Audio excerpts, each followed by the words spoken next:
Thanks for joining us today. Here's our agenda. We're going to talk about a really important housing topic, redlining, sort of the history and legacy, both past and present, of redlining in our community. I'm very excited about our speaker today and the work that we're going to do together. We will spend the next hour together. We'll have a couple of minutes for networking, then we'll go straight to Marqueia. And then we'll come together at the end for some Q&A and an evaluation before you go. All right, everybody should be back with us in just a few seconds. So I'm going to go ahead and introduce our speaker. I often share the story that when I walked into my first graduate class for my MSW, I very much felt like this was a space where I was not going to be speaking, which is not common for me. Most of my academic career, I did a lot of talking in the classroom, but I walked into my graduate class and was like, oh, everyone in here is smarter than me. I'm just going to sit very quietly and learn as much as I can. One of those people was Marqueia Watson, who is now the executive director of the Greater Kansas City Coalition to End Homelessness. I am very glad that she has continued to be my friend and colleague since then, and am thankful for her presence in my life and very excited for everything that she has to share with you all. So I'm going to go ahead and turn it away, Marqueia. Hi, I hope you all can hear me well. I just realized my computer fan is making noise, so if it sounds crazy, please let me know because I won't be able to tell. And I'm sharing my screen. I hope you can see it. Also, let me know if you cannot. So as Sarah mentioned, my name is Marqueia Watson. I use she, her pronouns, and I am a social worker, the executive director of the local homeless continuum of care lead agency in Kansas City, Missouri. And I'm also your current Empower Missouri board president for the next few months. I'm on my way to terming out of my board seat. I did put my information on here and I have a QR code at the end if you'd like to scan it so you can store my information. So I live in Kansas City, Missouri, but I'm originally from Los Angeles, California. And I think it's important to kind of level set around, why each of us comes to this work. And we all obviously come from divergent paths, but this is a topic that impacts each of our lives in a very intimate way.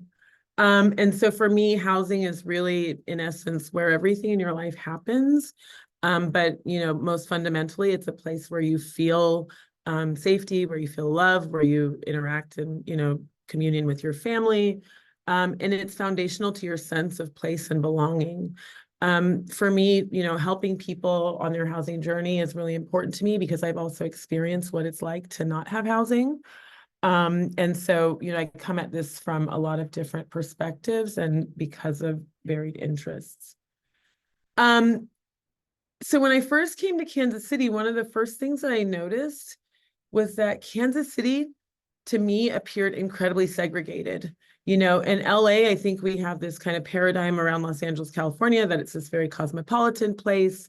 We have great weather, so that a lot of people want to live there. And it seems to be, a melting pot from an outsider's perspective.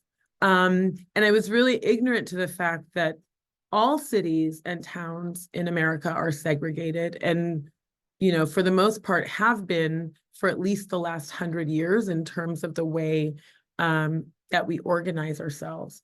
And I think it's interesting because we have this sense that people, of various race groups or ethnicities want to live close to each other because they want to be close to their home communities or because of, a sense of familiarity and all of that. And while a lot of that is true, there are some real clear structural reasons why our communities are organized the way they are along racial lines. And so just for fun, I wanted to invite you to, interrogate yourself about the city or town that you live in and whether or not there are parts of town that you feel unsafe or uncomfortable driving through, or where you wouldn't leave your car unlocked, for example, if you were to run into a store, and then ask yourself why. And if you feel bold enough to do so, please just pop your insights into the chat.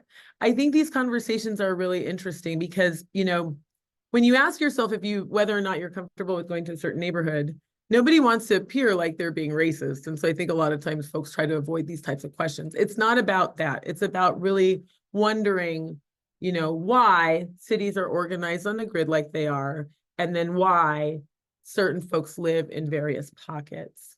And there really is a distinct reason for this. And I like to I'm very informal. And so if you feel like you want to pop in, with a comment, feel free to raise your hand and certainly use the chat. It's fun to have interaction with the group. So redlining. Redlining is a term that refers to discriminatory practices in real estate that emerged in the early part of the last century, really with the goal of segregating communities and concentrating wealth and poverty in various sectors and really advantaging white folks over other folks. So it involved denying financial services like loans and insurance. So, denying mortgages to certain people based on the composition of their neighborhoods. The term redlining itself actually comes from, they would lay out, the planners would lay out these large maps on the table like they do in the city planner's office, and they took big red crayons and drew boxes around neighborhoods that were considered undesirable for lenders. If you look at any map of any town in the United States, this practice applies, and it is distinctly the reason why you see concentrations of poverty, healthcare disparities, and other inequities in certain neighborhoods and not others. And so when I say it was designed to advantage white folks, it was also meant to disadvantage Black, brown, and other people of color. In 1934, the FHA created a policy that guaranteed of not guaranteeing mortgages to Black people, no matter how creditworthy they were. And then after World War II, the VA denied Black veterans lower cost government guaranteed mortgages that many white Americans were able to utilize to generate wealth for their families, and most importantly, to be able to transfer wealth to their descendants. And while the passing of the Fair Housing Act in 1968 did help to increase Black ownership, we saw that after the year 2000, we had the, economic downturn and housing crisis of the late 2000s, where Black home ownership plummeted once again. And all of this has to do with racism in housing policy. So there are some key features of redlining in real estate. First of all, it sought to classify neighborhoods. So lenders and insurance companies would look at neighborhoods and assign risk categories based on various factors, predominantly which were the racial or ethnic composition of the residents living there. And so areas that had darker skinned populations, and especially Black populations, were labeled high risk and marked red on the maps. Denying services. So people in redline areas, like I said, were denied, the tools of home ownership, home improvement loans, insurance, mortgages, and financial institutions just alienated them from being able to access those resources. Redlining has had a very clear impact on property values. And then the denial of loans for home improvements, which is a problem that we really see in Kansas City and St. Louis. I don't know where others are in the state, but I presume that this holds true for you all as well. But the denial of home improvement loans led to properties falling into blight and disrepair, and then by extension, entire neighborhoods becoming blighted. And then clearly, redlining reinforced segregation and really intensified racial animosity along with that segregation. It also, by segregating communities, limited life chances, opportunities for education, upward mobility, cross-cultural exchange, exchange and transfer of ideas across communities and across cultures. And so really isolated people in these little bubbles. That's really toxic and unhelpful for the overall health of a community.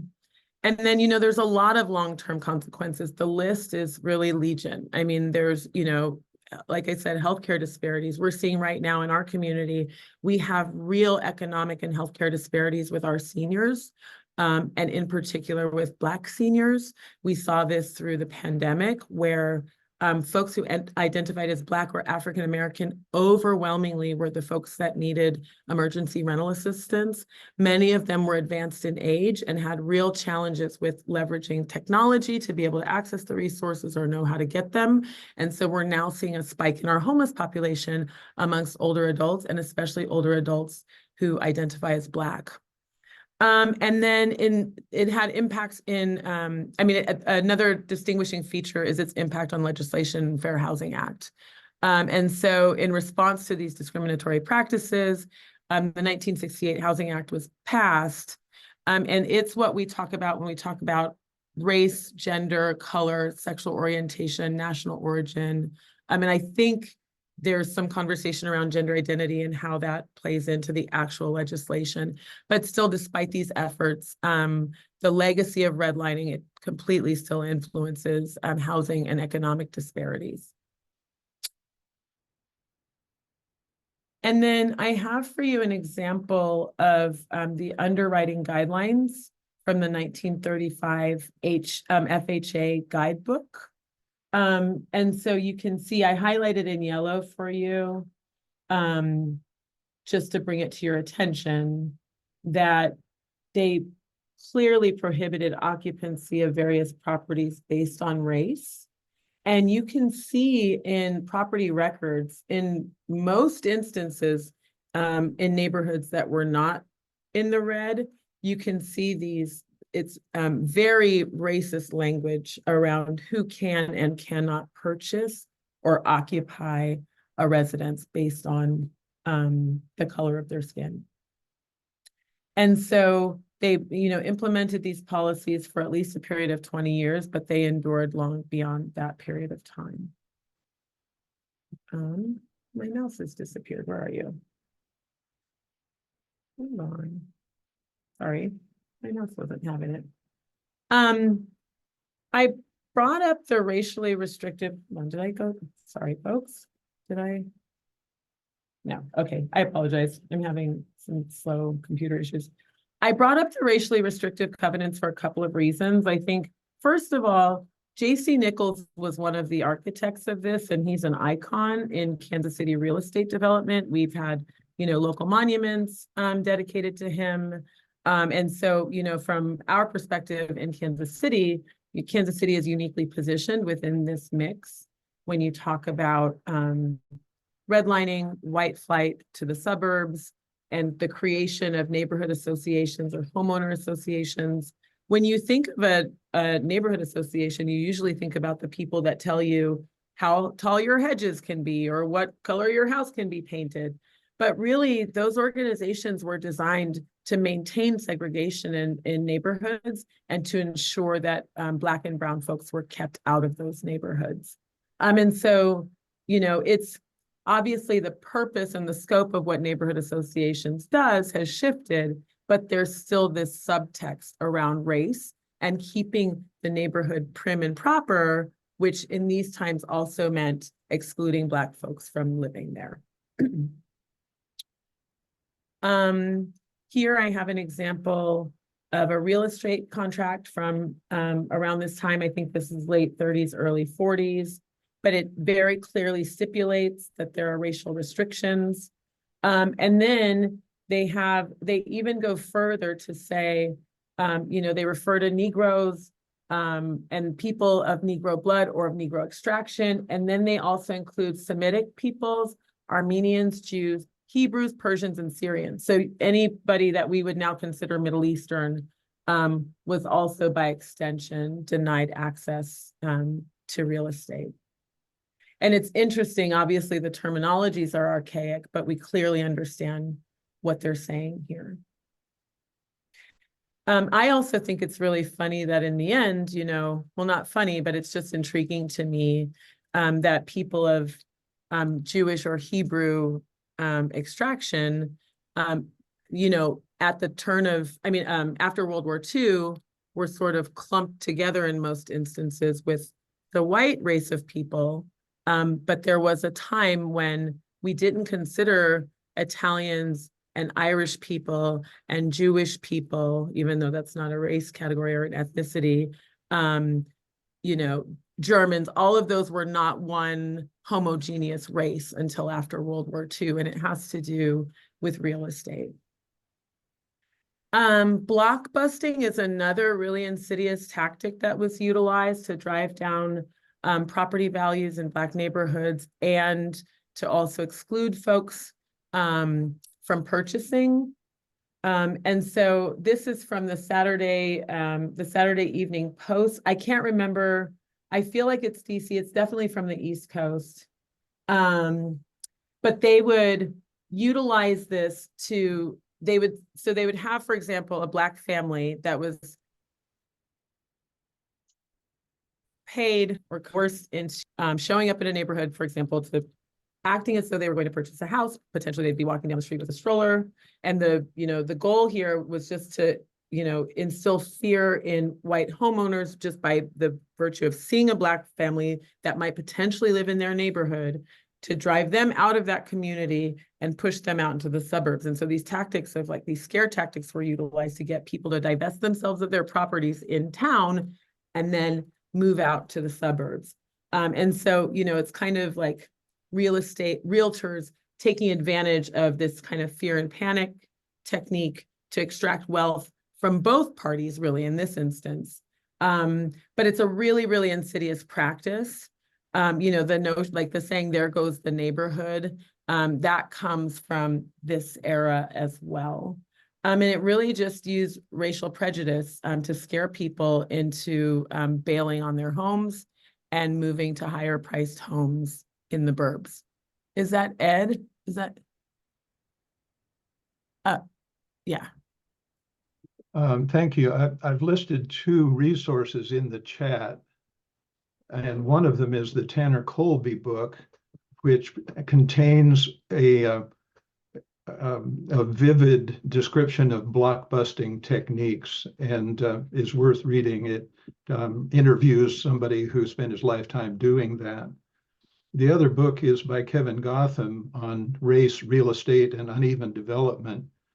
And he points out that part of J.C. Nichols' innovation was moving the racial covenant, the anti-racial covenant, from being only a lot by lot or parcel by parcel thing into being applied to whole tracts of development, which was part of his main strategy in Johnson County, Kansas. But he elevated that discrimination and segregation to a high order.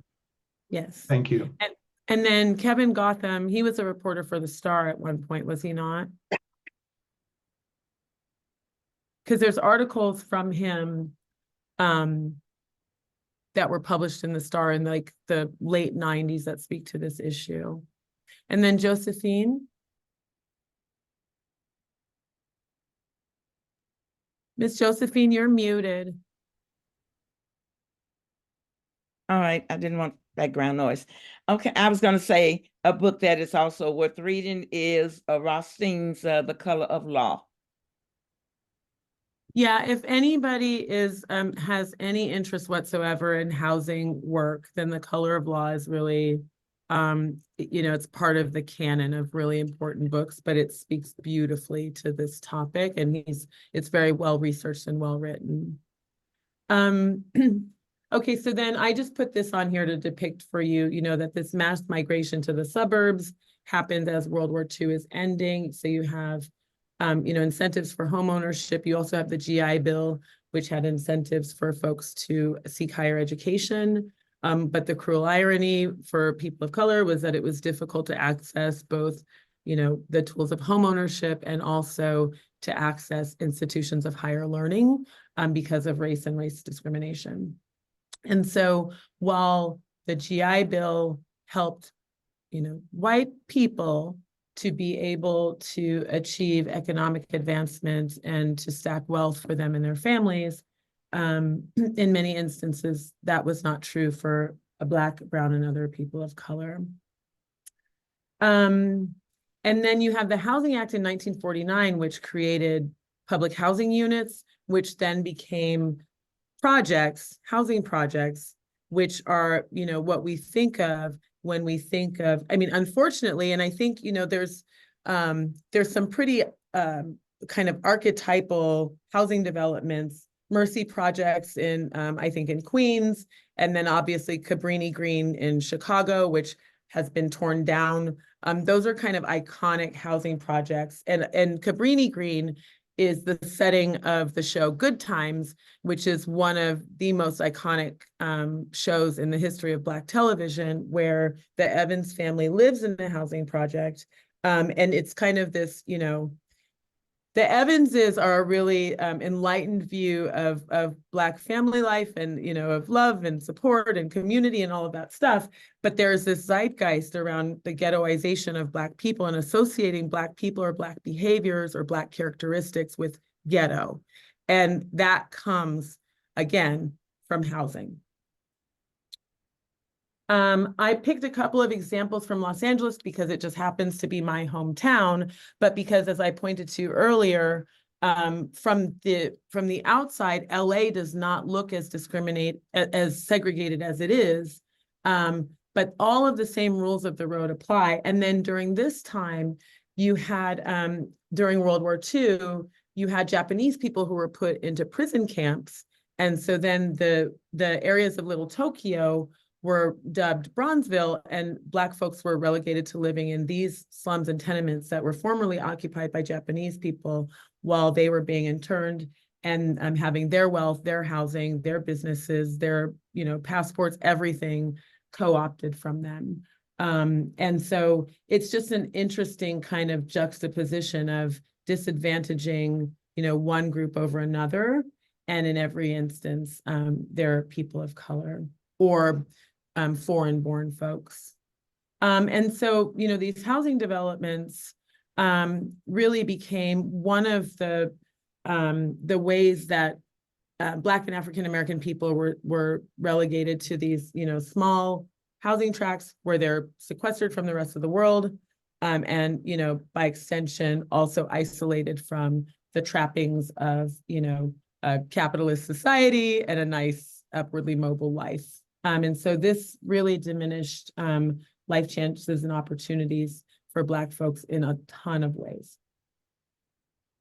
So I just wanted to show you the kind of dichotomy here of Cabrini Green. This is 1942, and obviously this is a white suburban family somewhere in California. It's probably outside of Los Angeles by the way it looks.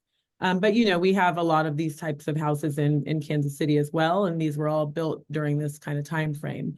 Early 50s to mid 60s. And then you can see Chicago, on the south side of Chicago, which is one of the, you know, famous ghettos of Chicago. You can see by the way that the neighborhoods are zoned that in suburban white communities, you don't have liquor stores, bars, speakeasies in neighborhoods like you do in urban centers. And predominantly those are urban centers that are occupied by brown people. You also don't see things like cigarette ads and all of the above. And so this is a picture of a kind of iconic Kansas City style. They're called a shirtwaist style. I saw somebody said they live in Northeast. I do too. And I live in an historic home.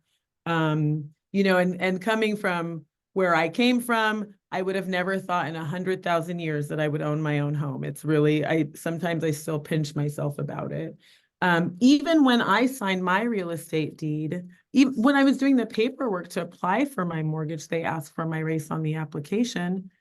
And I can't imagine any earthly reason why they would need to know that unless it's, you know, they're weaponizing that information in some way. So then this is a shirtwaist home on the left side. On the west side of Troost Avenue, which is our very clear racial divide in Kansas City. If any of you have ever been here who don't live here, it is very evident as soon as you get to Kansas City. And that was my experience. I was looking for an apartment and I happened to be on the east side of Troost Avenue. And I didn't know, I'd been here for like 4 days at that time. But this one's on the west side, which is more affluent by comparison. And the one on the right is on the east side where you can see, I mean, that the house is in, well, I think this house is condemned, and it looks like the house next to it probably is too. And we have a lot of neighborhoods the further east you go in Kansas City where, I mean, the conditions for people are just absolutely deplorable. And a lot of those houses really need to be torn down.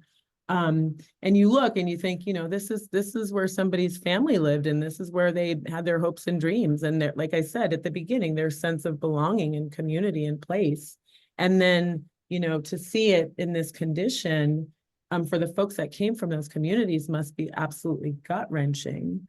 You know, and I know people a lot of times they have, you know, romantic attachments about their neighborhoods and things and reminisce about the old days.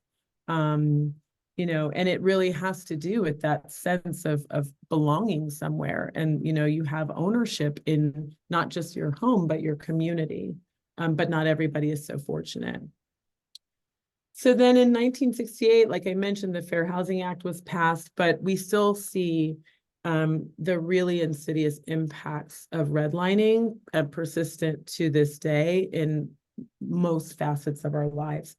And then if you'll indulge me, I want to play you a video. I'm going to warn you, Chris Rock opens it and there's an expletive at the beginning, but bear with me.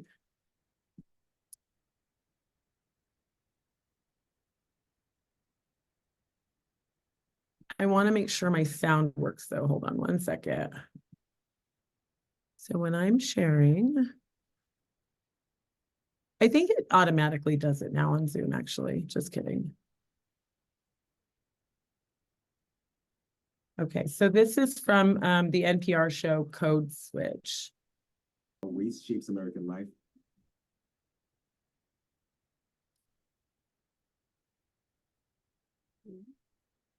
I really like that that clip a lot, and it's concise. I can share the link if any of you want to look at it again. But it's Jean Demby from NPR's Code Switch.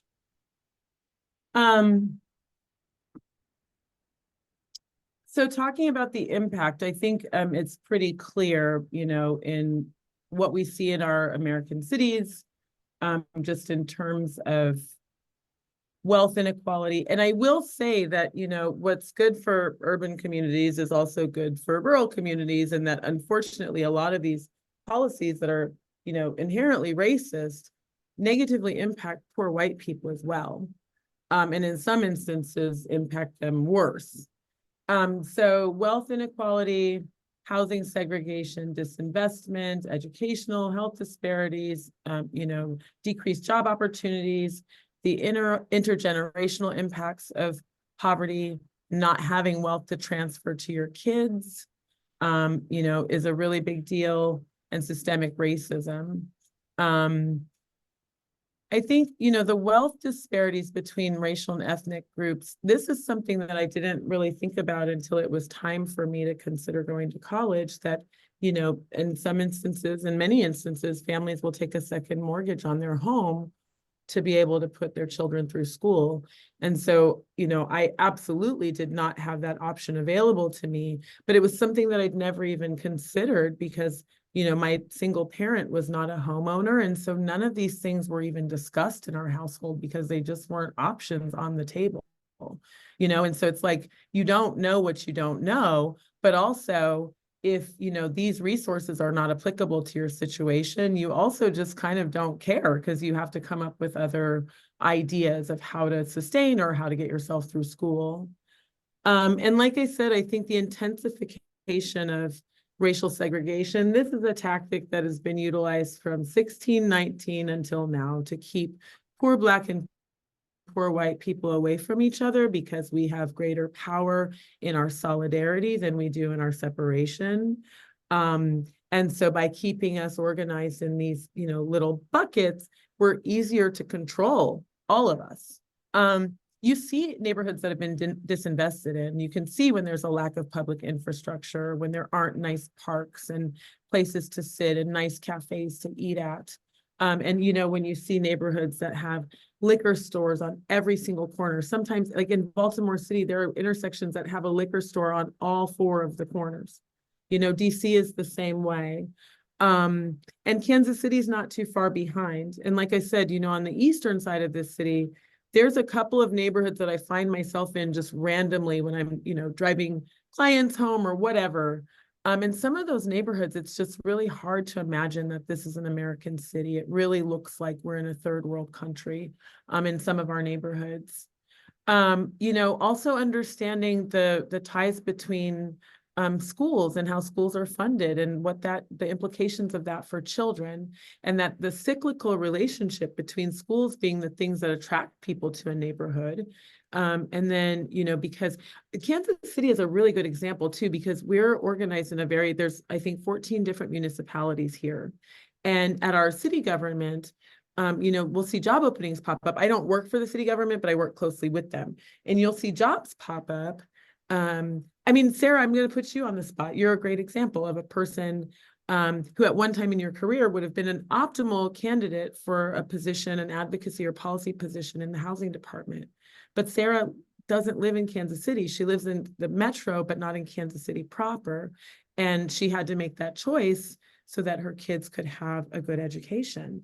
And I think we have, a real brain drain in our community out to the suburbs, but then some of those folks aren't able to take jobs in the city that ultimately could move the needle on a lot of these issues.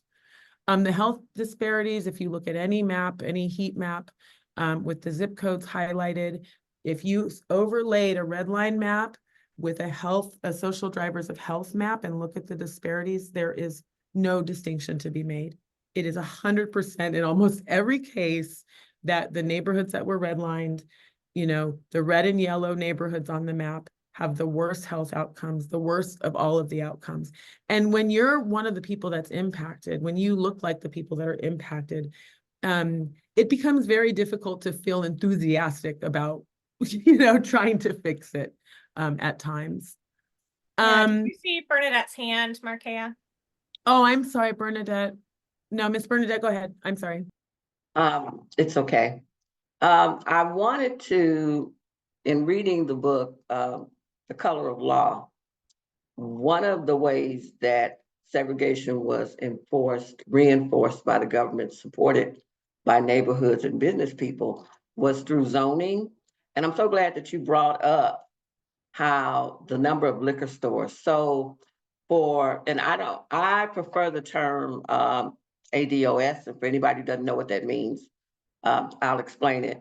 But for ADOS people, their neighborhoods, once they were concentrated, another way was to zone those neighborhoods for liquor stores, for garbage dumps, anything for multi-unit buildings, versus for the neighborhoods that were white, which were not zoned for that. So those kind of businesses and housing could not be built. So I'm so glad that you mentioned the liquor stores, because it reminded me of that. And when you say ADOS, do you mean American descendants of slaves or of slavery? Is that what you mean? Okay. So just for the people in the cheap seats, I can't see everybody. So then, this is just a question for thought. Where do you see evidence of this? I think, we all have eyeballs. We all have, our own perceptions of the health and well-being of our communities and what's working and what isn't.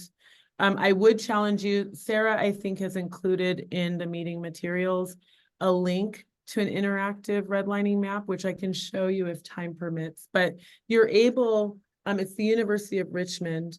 They created they took a massive data set and converted it into this interactive map where you can even drill down to your house in your neighborhood and see the racial composition of the people that lived in those homes in the 30s and 40s. And it's really interesting.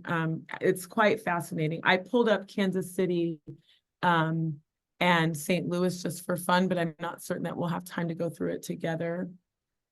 But I think, in the work that I do, it's concentrated on the issue of homelessness, but homelessness obviously has a direct correlation to all of the issues that we're discussing right now about, the long-term impacts of housing discrimination, where you see these massive wealth disparities, you know, lower levels of educational attainment, home ownership, business ownership, large or higher levels of mass incarceration, you know, or just involvement with the criminal legal system at all.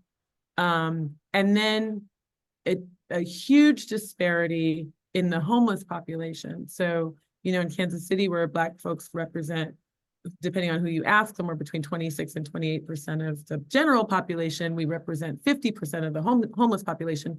And those are only the folks that will engage with systems of care, you know, or who are, I'll say, able to access systems of care. Because sometimes it's voluntary that they don't, and sometimes it's because they're skipped over.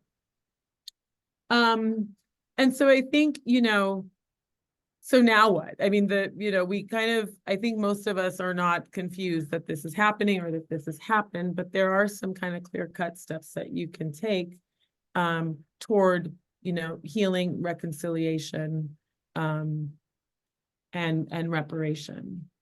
So, you know, community investment is huge. Investing in your local community, supporting Black and Brown communities, you know, from a business standpoint, but just in general, advocating for policies that, you know, seek to increase infrastructure and increase opportunities for people in those communities. And then community development initiatives, you know, small business owners, job programs, and obviously affordable housing, and deeply affordable housing for real, actual humans that don't make a lot of money. That is, you know, inclusionary zoning. I mean, Ms. Bernadette mentioned, you know, there's so many issues around zoning, and those are areas where we actually, as voting citizens and taxpayers, can be impactful.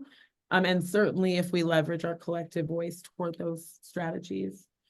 Investing in Black banks is a huge one, and it's something that I think that folks don't consider. We've actually talked about this on the board of Empower. Is there a way, you know, that we could do this in a way that financially makes sense for the organization, but also to model some of these behaviors, you know? And it's something I've discussed with my board, and these are conversations I think that smaller organizations are having, but it's obviously one of the most clear-cut ways that you can invest in Black businesses is through Black banks.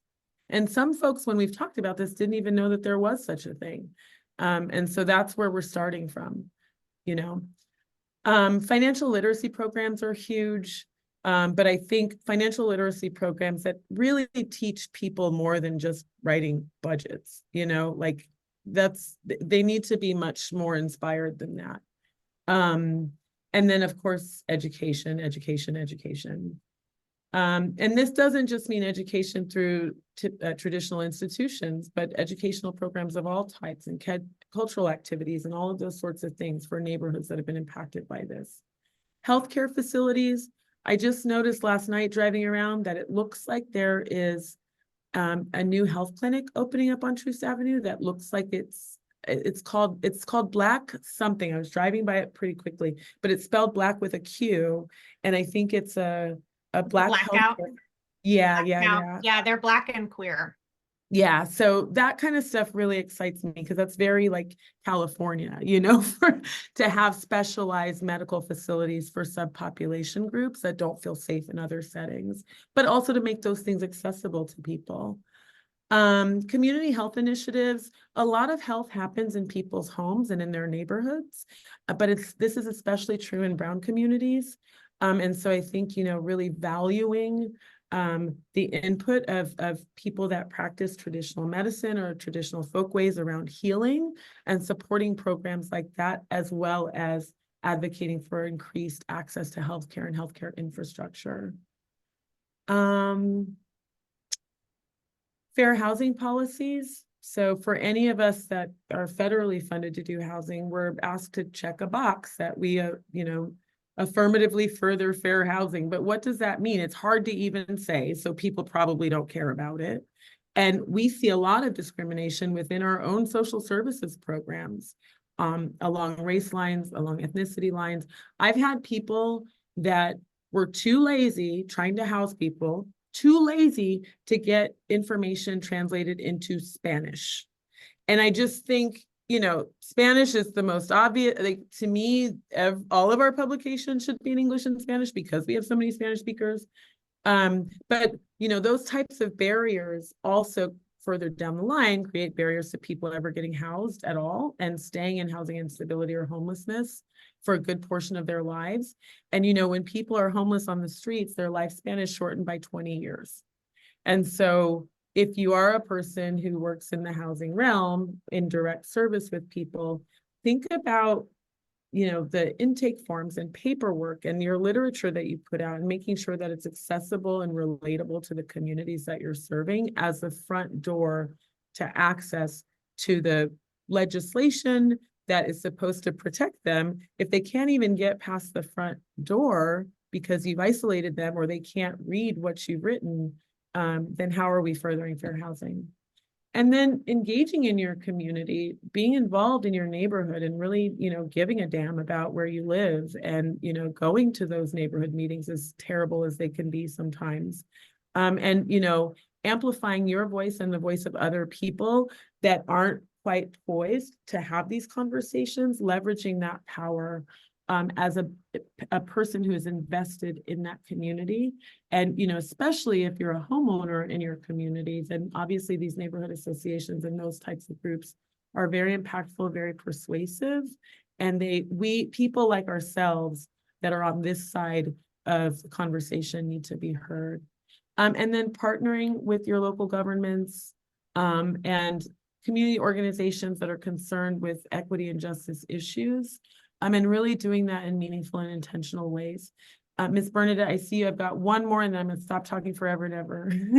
And then reparative policies. So there's a lot of conversation about reparations nationally and what that looks like. And this has to do with historical injustices of all kinds, but obviously those that tie directly to housing have the most economic impact. And then data transparency is a big one. You know, so really looking at the data that we're collecting in services and programs, and utilizing that information to learn, not just to talk about the people, but to actually learn from them and to utilize that to draft and enact policies that truly are designed to help them. Thank you all very much for joining us today. I appreciate you. I appreciate your generosity of 8 extra minutes. Marqueia, I would listen to you all day long and just follow you around. So thank you very much. I appreciate you sharing your genius and talents with us. Oh, thanks, Marqueia. You all have a really great, lovely Friday afternoon. Hopefully there's some sun out in your neighborhoods as well. Thank you. Thanks all. Thanks, everyone.